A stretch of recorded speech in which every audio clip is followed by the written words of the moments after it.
어제처럼 날씨가 급변하는 것은 좀처럼 경험해 보지 못했습니다. 분명히 제가 새벽 2시에 나올 때는 눈이 없었는데 3시경에 밖에 나와 보니 아주 눈보라가 몰아치더라고요.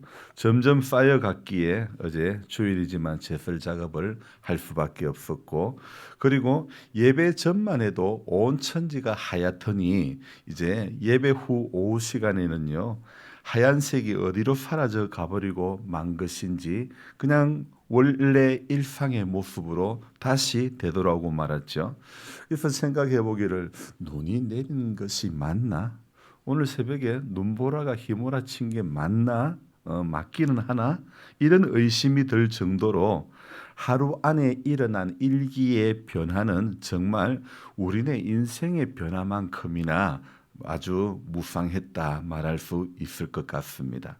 시편으로 구성된 오늘 성경 읽기 본문은 다윗의 일상을 마무리하면서 읽는 시편들로 구성이 되었는데요. 현재와 같이 성경 읽기 패턴으로 보면 1년에 꼭 2번 이상 이 본문을 읽게 되는데, 시편 속에 나오는 다윗의 시들 또한 어제 날씨처럼 다윗의 인생 가운데 일어났던 변화무쌍한 사건들과 내용들을 시로 표현한 것이라고 말할 수 있겠죠. 계절이 바뀌는 것만큼이나 인생 가운데 경험되어지는 수많은 사건들을 가지고 하나님을 향해 시로 표현하는 다윗의 이 모습이 저는 새벽에 참 존경스럽다, 이런 마음이 드는 것입니다.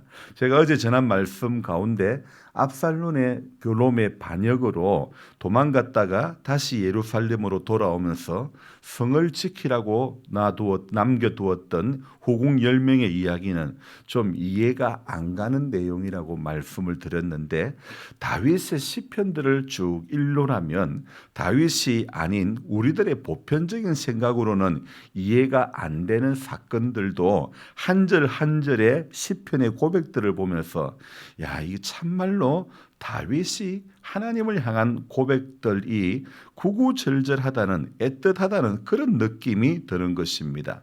어느 누가 인생 가운데 하나님을 향해 이렇게 고백할 수 있는 사람이 있을까?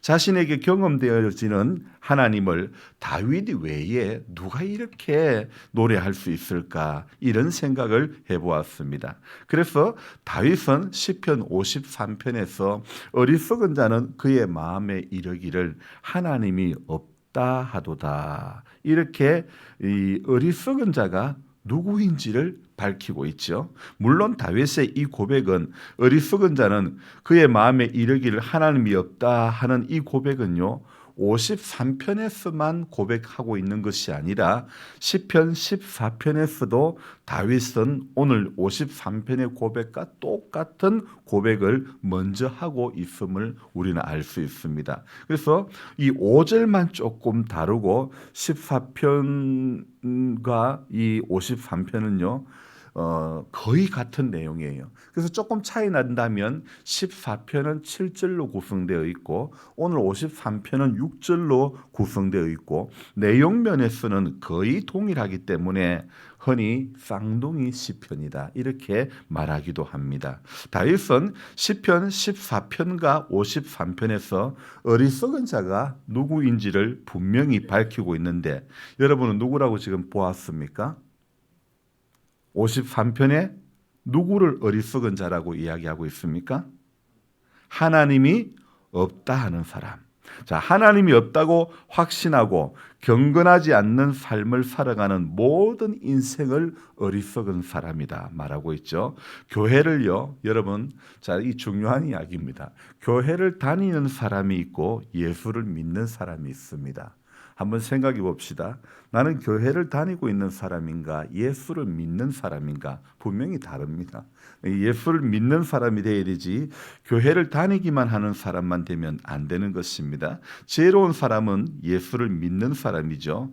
예수로 나의 구주 삼고 성령과 피로서 거듭나니 예수를 자신의 구주로 삼는 사람이 되어야지, 성령과 피로서 거듭나야지, 그래야 진짜 예수 믿는 사람이지, 이런 사람이 어떤 은혜를 보느냐? 이 세상에서 내 영혼이 하늘의 영광 보리도다.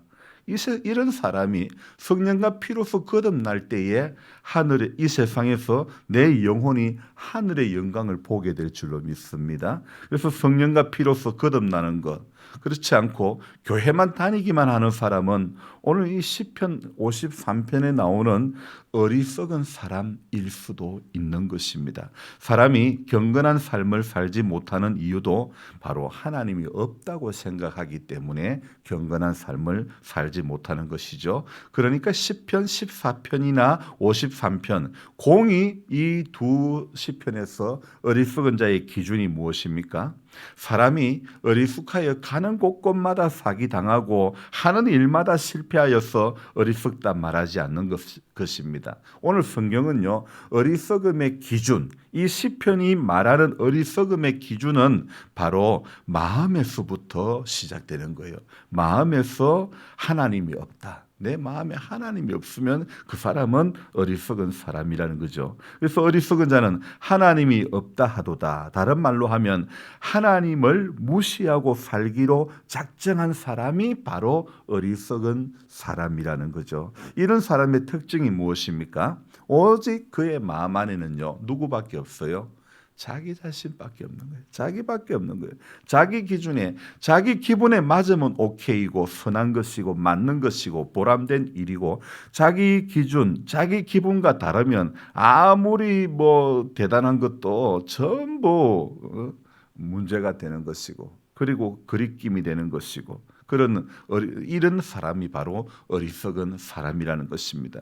그래서 자기 마음에, 자기 기준에 자기 내키는 대로만 되어져야만 모든 것이 옳다고 생각하고 맞다고 생각하는 것, 이거 다 어리석은 사람이고 어리석은 행동이라는 것입니다. 하지만 어제 제가 후궁 10명이 죽을 때까지 별실에 가두고 먹을 것만 주고 생가부로 지내게 했더라도 보편적인 인간의 시각으로 볼 때는 이해가 안 되는 어리석은 행동이라고 여길 수 있겠지만, 그러나 성경 속에 기록되어 있는 다윗의 시편 속에 이 기록된 사건들을 볼 때에 다윗이 죄를 짓고 회개하지 않은 부분이 어디 있는가 한번 생각해 봅시다. 죄송합니다. 다윗은요, 우리아의 아내를 취하고 났을 때도 나단 선지자의 깨우침을 통해 가지고 분명히 회개했죠. 그리고 인구 조사를 하고 난 뒤에도 그냥 두리뭉실하게 넘어가지 못했습니다. 세 가지 벌 중에 하나를 선택하여 자신이 저지른 잘못에 대하여 형벌을 달게 받고 말지요. 우리 기준에는 분명히 저도 어제 말씀을 드렸다시피 미숙함이 보입니다. 하지만 다윗은 항상 회개하는 사람이었고 하나님을 갈망하는 사람이었다는 것입니다. 하나님이 없다고 생각하는 사람, 그런 어리석은 사람을 향해 다윗은 하나님은 온 세상과 인생을 감찰하시는 하나님이시라는 사실을 오늘도 분명히 밝히고 있죠. 우리가 하나님을 믿는다, 예수를 믿는다 하는 것은 바로 이런 것입니다. 하나님이 없다고 생각했던 내가 하나님이 온 땅을, 온 인생을 두루 감찰하고 계시는 분이라는 사실을 선포하는 것이죠. 그래서 2절을 보면요, 이렇게 한번 읽어볼까요? 하나님이 하늘에서 인생을 굽어 살피사 지각이 있는 자와 하나님을 찾는 자가 있는가 보려 하신즉, 하나님은요 오늘도 인생의 역사에 관심을 가지고 계시는 분입니다. 그래서 2절에 무엇을 하신다고요? 하나님이 어떤 행동을 한다고요? 인생을 굽어 살피사, 그냥 살피는 것이 아니라 굽어 살핀다 이야기하고 있죠. 제가 이걸 보면서 수박 농사할 때 이렇게 수박 상품을 달고 나니까 상품 아닌 작은 것들은 다 떼내어야 되는데 이게 그냥 지나가면서 보면 잘 안 보여요. 상품 단가보다 더 커도 잘 안 보이더라고요. 그런데 허리를 숙이고 자세히 봐야 보이더라 이거예요. 이제 하나님께서 우리를 보실 때, 하나님이 인생을 보실 때 굽어 살핀다는 것은 바로 이런 모습이라고 저는 생각합니다. 그래서 하나님께서 인생들을 향해서 볼 때 이 사람이 지각이 있는지, 이 사람이 하나님을 찾는지 이것을 굽어 살펴보신다는 것이죠. 그래서 하나님께서 인생을 굽어 살펴보시는 것의 최종이 무엇이냐? 하나님께서 인생을 정말 자세히 살펴보신다는 것의 최종이 무엇이냐 하면요. 그 끝이 무엇이냐면 바로 우리와 같은 인간의 모습으로 예수님을, 성자 예수님을 성육신하게 하신 사건이라는 거죠. 그래서 이 2절에서 굽어 살핀다는 이 말은 인생을 향한 우리 하나님의 열심이 얼마나 엄청나고 대단한지를 잘 보여주는 그런 말씀이죠. 다윗은 하나님의 굽어 살핌에 대해서 시편 139편 4절에서 또한 이렇게 말씀하고 있습니다. 여호와여 내 혀의 말을 알지 못하시는 것이 하나도 없으시니이다. 이렇게 고백하는데요. 다윗이 고백하는 것은 자신의 혀의 말을 알지 못하시는 것이 하나도 없으시다고 고백하고 있고, 또 그리고 그 뒤에 보면 멀리서도 나의 생각을 익히 아시오며, 이 시편 139편에 이 얼마나 그 고백들이 절절한지 모릅니다. 오늘 2절에 굽어 살피시고 찾으시는 것이 무엇이라고요? 지각이 있는지. 지각이라는 것은 스스로 지혜를 선택할 수 있는 그런 사람, 그러니까 어리석은 사람과는 반대되는 사람을 말하는 것이죠. 하나님은 이렇게 지혜를 선택하는 그 사람과 더불어 하나님을 찾는 사람을 오늘도 굽어 살피시는 하나님이라는 그 사실. 그런데 참으로 안타까운 사실이 있죠. 바로 3절입니다. 같이 읽어봅니다. 각기 물러가 함께 더러운 자가 되고 선을 행하는 자가 없으니 한 사람도 없도다. 하나님께서 아무리 굽어 살펴보셔도 하나님을 찾는 자가, 선을 행하는 자가 어떻다고요? 한 사람도 없다. 이렇게 말하고 있죠. 오늘 우리 시편 53편 앞에서 우리는 질문해야 될 것이 하나가 있습니다. 나는 과연 지각이 있는 자인가? 나는 과연 하나님을 찾는 자인가? 3절 서두처럼 각기 물러가 함께 더러운 자가 되어가고 있지는 않는지, 이 말씀 앞에서 나는 과연 어리석은 자인지 지각이 있는 자이어서 하나님께서 굽어 살피시는 자 중에 있는 한 사람인지, 하나님을 찾는 자에 속한 한 사람인지, 여러분 교회를 다니는 사람이 아니라 진실로 예수를 믿는 한 사람이 되기를 우리가 이 아침에 다시 한번 다짐하고 소망하고 기도하며 살아가야 될 줄로 믿습니다. 그래서 어리석고 안 어리석고 지혜롭고 지혜롭지 않고 그 모든 것이 어디 안에서 일어나는 거라고요? 우리 마음 안에서. 마음 안에서 일어나는 반응에 따라 마음 안에서 하나님을 찾는가 찾지 않는가. 안 찾으면 어떤 사람? 어리석은 사람이라고 분명히 이야기하고 있죠. 그래서 오늘도 우리 마음 안에서, 우리 마음에 항상 바울이 말했던 것처럼 두 마음이 있는데 우리는 이 두 마음 가운데서 육신의 법을 쫓아가는 것이 아니라 성령의 법을 쫓아가며 우리 마음 안에 또 오늘도 하나님이 기뻐하시는 것이 무엇인가, 하나님을 찾고 하나님을 바라고 하나님을 구하고, 그래서 우리 마음 안에 있는 이 모든 생각들이 오늘도 하나님을 향하는, 그래서 하나님을 찾는 자 중에 한 사람으로 저와 여러분들이 속해져야 될 줄로 믿습니다. 그래서 교회에 다니는 사람이 아니라 진실로 예수 믿는 한 사람이 되기를 주님의 이름으로 축복하며 기도합니다. 기도하겠습니다. 좋으신 하나님 아버지, 하나님을 찾는 자 중에 내가 속해 있습니까? 하나님께서 굽어 살피시는 인생 중에 있는 한 사람입니까?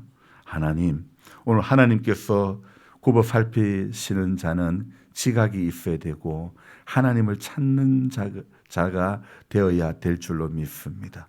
하나님, 우리가 이 하루를 살아가면서 이 사물을 살아가면서 그동안 습관과 타성에 젖은 우리 신앙이 없는지, 하나님을 찾지도 갈망하지도 않으면서 예수님을 붙잡지도 않으면서 교회에 다니는 것으로 만족하고 그런 신앙은 아닌지 하나님 다시 한번 돌아보기를 원합니다. 진실로 예수 믿는 자이게 하여 주시옵소서. 진실로 예수 닮아가는 자 되게 하여 주시옵소서. 진실로 예수님의 가르침과 교훈에 순종하며 우리도 그리 살려고 몸부림치고 애씀이 주님의 그 가르침 따라 순종하며 나아감이 우리 삶 가운데 있기를 원합니다. 오늘 시편 53편과 14편에서 분명히 마음 안에 하나님이 없다 하는 사람은 어리석은 사람이라고 이야기하고 있습니다.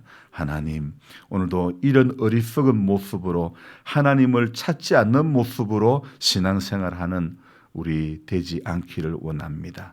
하나님, 구하고 찾고 두드리는 인생이 되게 해 주시고 하나님 앞에 말씀 앞에 순종 잘하는 하나님의 사람들이 될 수 있도록 도와주시옵소서. 분명히 마태복음 6장 33절에 먼저 그 나라와 의를 구하면 모든 것을 더해 주신다고 약속하셨사오니 그 더해 주심의 역사를 우리 인생 가운데 오늘도 경험하게 하여 주옵소서. 감사를 드리며 예수님의 이름으로 기도드리옵나이다. 아멘. 간절한 마음으로 주여 부르고 기도합니다. 주여, 주여, 주여. 좋으신 하나님, 감사를 드립니다. 우리 새벽을 깨워주시고 함께 하심에 은총 가운데